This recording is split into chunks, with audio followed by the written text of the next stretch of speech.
creative living, utilizing today's technology with the best of the past to bring you innovative ideas and up-to-date information for creative lifestyles in today's active world.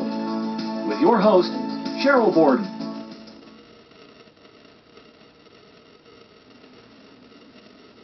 Marisa, I can imagine your craft room at home if it's filled with things as gorgeous as what you've brought here.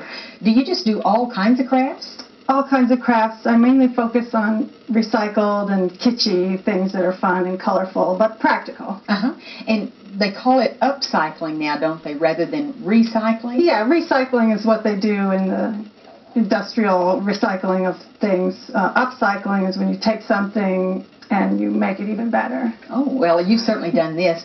And I've heard of time capsules, but I assume they were the tall silver containers, and you put the book, the history book, and newspapers and all that. So this is really sort of a takeoff on a time capsule. Yeah, these are called Relic Boxes, and they're decorative time capsules, because normally time capsules get buried and you don't see them. 100 years later. Yeah. So these can be used as gifts, showers.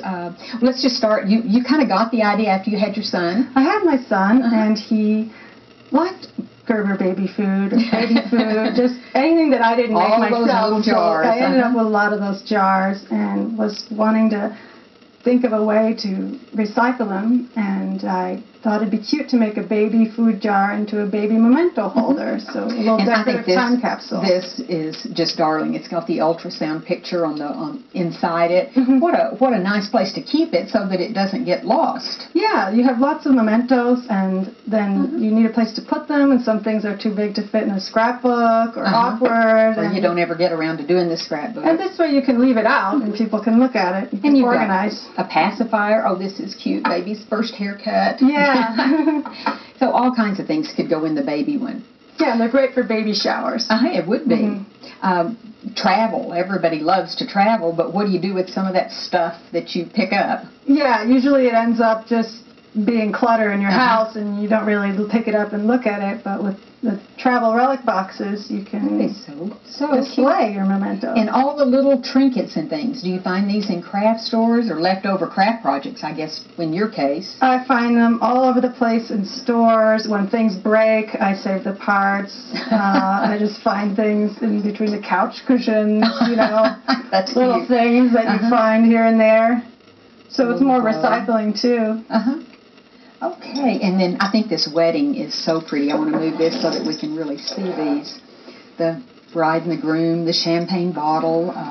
Yeah, these make a great gift for a wedding or engagement or anniversary. You can put candies inside, or a check, like a gift certificate, or you could make it a candle with little wax pellets. It's very easy to turn it into a candle. And this one you have the cork from the champagne bottle. Yeah, and you can customize it with the name of the people, and you can also paint the figures to look like the actual couple. And it's really. And this one you do. This is what you were talking about, individualizing it, putting the people's names. Yeah, or the date of the wedding. There's a lot you could do with the little letter beads. What a great gift. And people don't see these, so it's something different. It's something I invented, and it's getting pretty popular. Well, great. Okay, let's take a look at the one, we call that for graduation or for kids. Yeah, these are things you can make for your kids if your child is graduating or a grandchild, or you can do it for a little girl, little boy, sports themes, whatever your kid is into. And then they're perfect for holding their little birthday candles. The kids are really nostalgic too. They like to keep little things. Yeah. And then next to that is kind of a spiritual one. Yeah, I thought this would be a great way to put something inside here that you are thinking about, praying for. They're kind of like little portable altars or shrines. I see. And I do them in all different faiths, and sometimes people want multi-faith or a certain combination. But all the little beads and you're going to show us how to do this in just a minute. Yeah. But then one for just girlfriends. Girlfriends. This is actually the bestseller of my line. And I love to do these because all women have their different particular style and interests, and I think it's really fun to capture that in a relic box and then give it to your girlfriend. They're great for bachelorette parties, Mother's Day, birthdays. Gosh, What great ideas. Okay, we're going to start with a baby food jar. So what do we do other than clean it out first? You really don't need a lot to do this project. It's very easy. You take a baby food jar, or I do bigger jars for mementos. So you just take it, you clean off the label. You can use Goo Gone or any of those things. Any kind of oil will do the trick. And then everybody has these lying around the house, right? All colors. You don't know what to do with them once you get them. It's exciting to get them, and then you know, what do I do with this? Okay, well, you just take the basic ribbon. That's that real narrow. What is that? Like an 8-inch or something? 8-inch satin ribbon, and I cut 2 lengths. Oops. You know, 2 long lengths. It's good to err on the long side because it's really hard if your ribbon's not long enough.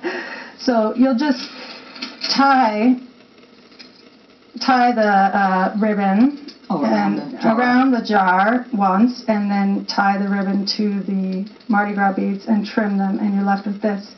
And then the important step is to cut this angled piece. Because you're using that as a needle, aren't you? Yes, to thread through those beads. That's a good tip. That way you can use beads with smaller holes, and then you get to the next step, which you would thread on your beads and trinkets. And what I do is I put on the beads, and then to finish it off, I use a smaller bead. You have good eyesight for this project. A little bit, yeah. Good lighting. Good lighting. And then it's really easy to finish it off. You just do a knot on the end. And make sure you're pulling it tight. And just that single knot will hold it. And then I always cut at a 45-degree angle when I'm cutting ribbon. So the first thing you do is the tassel, and then you want to put trim around. So I just cut a piece of trim. And then with my hot glue, you know, carefully, not too much glue, just fold it over so you have the finished edge. And then I like to do it by running glue down the line and then just rolling. Roll it that up. way you can make sure that you're lining up so it's not crooked. Okay, so then you put that around the edge. And then what is the top? Okay, well, normally this is used for showers and for caulking. Caulking. And this is great because this is $1.99 for this, and you can make so much. Yeah, there's a lot you can do with this. It's kind of my signature thing, is using this in creative ways. I've never thought about using it for crafts. I know. It's really easy, though. You just take it and you squeeze it and you rotate. Like cake decorating, really. Yeah, it's really fun. And it's pretty forgiving. You just turn and go all the way to the edge, and then around.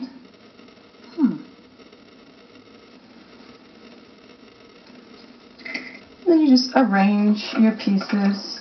That's for the other little ones. You can lay them at the side because that will hold it. Yeah, and it just sticks right in there, and you've got a good amount of time before it forms a skin. How fast does it dry? You should let it stay 24 hours, but you have about 5 minutes to get the pieces in before it starts drying. Yeah, and you can lift things off, and I just insert all the little pieces around, and then you can just fill in all the little empty spots. And then I like to wait till it forms a little skin, and then you press, and that smooths out. So it forms a skin, and then pressing it smooths it out. About that. These are just so cute and would be such great gifts. I think anybody would be so happy to get them. And then what do you do with this glitter glue?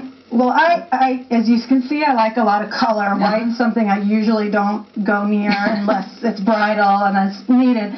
So to hide that, the caulk, because it's always white, or you can get it in almond, but I don't like to show that part. So then I just glitter glue to cover the white was kind of pretty too. So well, you could do that. It depends on your style. But what I like to do is cover the white with the glitter glue to further coordinate. Okay, you've just thought of everything. Well, thank you so much for showing us how to make some of these. I think it'd be fun to try. Thank you.